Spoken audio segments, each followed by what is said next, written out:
Ваквите соопштенија станаа рутина и една од најчестите содржини на веб страницата на МВР. Завршени антитерористички проверки и утврдена лажна дојава.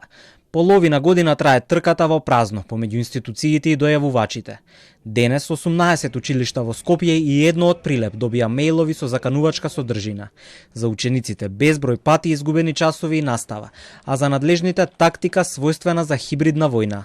Премиерот Ковачевски вчера на собраниска говорница зборуваше за проблемот со сајбер заканите и ја отвори дилемата кој ги издава податоците на дојавувачите. Владата формираше посебно тело работно од најголемите експерти од Министерството за внатрешни работи, Агенцијата за национална безбедност, Агенцијата за разузнавање, Министерството за одбрана, кои што работат во Бирото за јавни набавки, и тоа беше соопштено од состанокот на Советот за координација на безбедносните органи.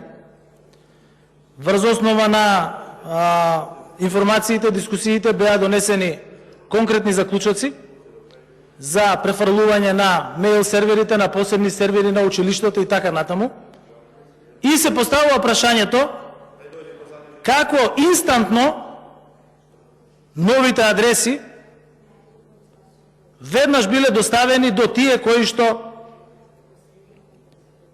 ги праќаат овие лажни дојави за бомби. Денес премиерот на новинарско прашање се обиде да допрецизира каде го гледа проблемот, без многу детали и без да се компрометира истрагата. Не би го јас лоцирал само во службите проблемот, туку може да биде и поширок и секако дека предпоставка би било дека вклучува некој кој што не сака Северна Македонија да ја има својата надворешна политика таква како што ја има, усогласена со Европската Унија,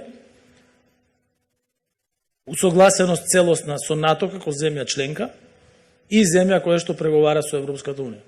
Во меѓувреме 6 месеци по првите дојави за бомби во училиштата, од Министерството за образование смислија резервен модел. Препорачаа онлайн настава 1 час од како децата ќе си заминат дома по дојава за бомба. Првично испробано кога демнеше опасноста од зараза со ковид. Сега наставата пред компјутер се враќа како опција за учениците и наставниците. Да се вратат назад и за час време да бидат дома, да ги подготват, да ги знаат и родителите и така натака. Тоа е безмислено, пак ќе кажам. Значи, ваквото соопштение од страна на Министерството го потврдува дека МОН нема стратегија. Не само МОН, току институциите на системот немаат стратегија за ваквиот чекор што го прават кон учениците.